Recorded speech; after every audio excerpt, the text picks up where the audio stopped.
कनक आज सुबह से ही बहुत उदास और परेशान थी।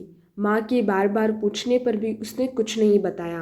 वो अपने कमरे में सुबह से ही घुसी हुई थी। आज उसने अपना फ़ोन भी बहुत ज़्यादा इस्तेमाल नहीं किया था। दोपहर का समय था। घर में लंच की तैयारी चल ही रही थी। सुशीला खाना टेबल पे लगा ही रही थी कि उसने घर की डोरबेल बजती है। प्रेम, ज़रा देख, कौन है दरवाजे पर। मेरे हाथ में खाना है, सुशीला ने अपने बेटे से कहा। रुक प्रेम, मैं देखता हूँ, कहते हुए राकेश दरवाजे की ओर बढ़े। अरे प्रेमा जी, आप आइए आइए, अंदर आइए। मुस्कुराते हुए राकेश जी ने हाथ जोड़े और झुककर प्रेमा को अंदर आने को कहा ही था कि उन्होंने पीछे से सुशीला आ चुकी थी। अरे प्रेमा बहन, आप सब ठीक तो है? आइए, आप बिल्कुल सही टाइम पर आई हैं। बस खाना लग ही रहा था डाइनिंग टेबल पर। सुशीला ने प्यारी सी स्माइल देते हुए कहा। हाँ, वो तो सब ठीक है सुशीला, मैं यहाँ कोई खाना खाने थोड़ा ना आई हूँ। अंदर आते हुए प्रेमा ने थोड़ा सा जोश दिखाते हुए कहा। क्या हुआ बहन जी, आप तो नाराज़ हो रही हैं। कोई बात हुई है क्या? राकेश जी ने प्रश्नसूचक निगाहों से देखते हुए प्रेमा से पूछा।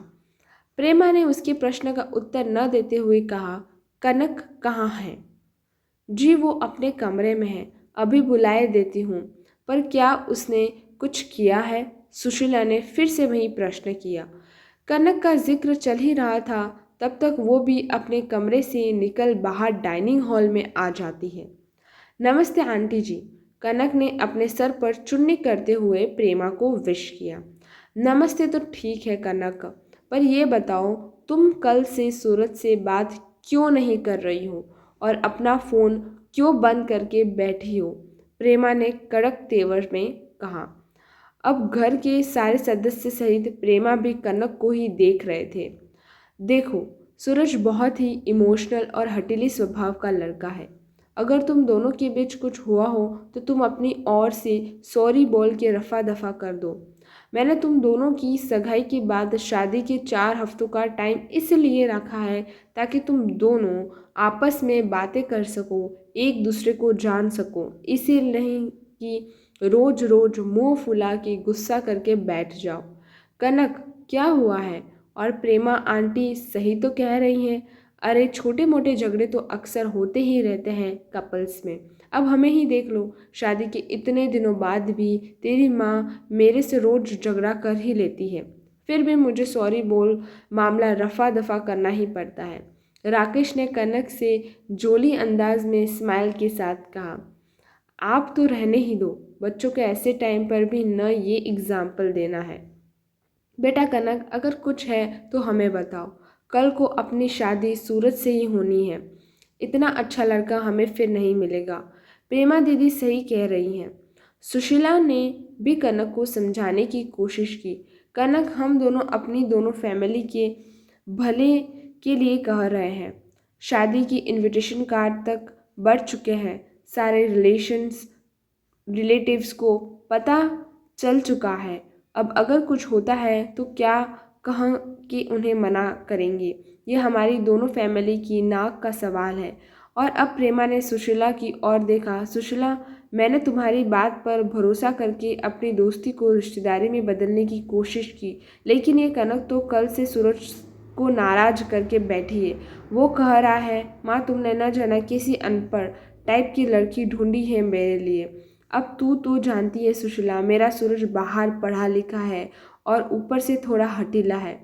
अगर उसने एक बार मना कर दिया तो फिर अपने बापू की भी नहीं सुनेगा। अब तू देख ले, इसे उसे सॉरी बोलने के मानना तो पड़ेगा। अब कनक कुछ बोलती उससे पहले ही वहाँ पर बैठी कनक की छोटी बहन डोली बोल पड़ी। दीदी क्यों सॉरी बोले जब उनकी कोई गलती ही नहीं है? सॉरी तो आपको और आपके बेटे सूरज को बोलना चाहिए। डोली की बात सुन के सब के सब हक्के बक्के और हैरान होने लगे। क्यों डोली, ये क्या कह रही हो तुम? हाँ, मैं सही कह रही हूँ। कल रात को सूरज जी वीडियो कॉल पर दीदी को सारे कपड़े उतारने और उनकी न्यूड फोटोज़ देने की डिमांड कर रहे थे, और जब दी ने ये सब करने से मना कर दिया तो अनपढ़ गवार का थप्पा लगा के मुंह फुला लिया। यही पढ़ाई की है क्या उन्होंने बाहर जाकर? डॉली ने रोब झाड़ रही प्रेमा को उल्टा कटघरे में खड़ा किया। नहीं नहीं, ऐसा नहीं है, तुम शायद गलत समझ रही हो।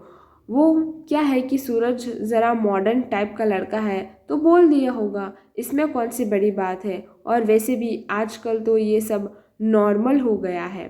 सोशल मीडिया में ज़माने में प्रेमा ने झूठ मूठ की सफाई देकर अपने बच्चे को बचाने की कोशिश की। अभी तक शांत और माँ के गले लग गई थी। आप सही कह रही थी प्रेमा जी कि ये हमारे दोनों परिवार के लिए इज्जत और नाक का सवाल है।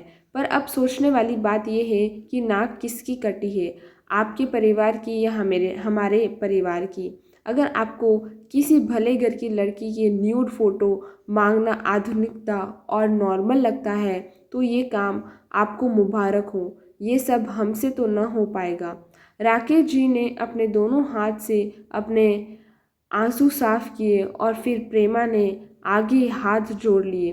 प्रेमा, तू सब कुछ जानकर भी अनजान बनते हुए मेरी बेटी से सॉरी बोलने के लिए यहाँ तक चली आए। पर कोई बात नहीं, मैं तेरे घर पे तेरे बेटे की इस हरकत पर यह भी कहने नहीं आऊँगी कि तेरा बेटा तेरी बेटी के आगे सॉरी बोले, क्योंकि इतनी संकीर्ण सोच रखने वाले इंसान को मैं अब दोबारा देखना भी पसंद नहीं करूँगी। अब तुम जा सकती हो। प्रेमा अब कुछ बोलने लायक ही नहीं रही थी। वो अपना मुंह ये छुपा छुपा कर वहाँ से जाने लगी।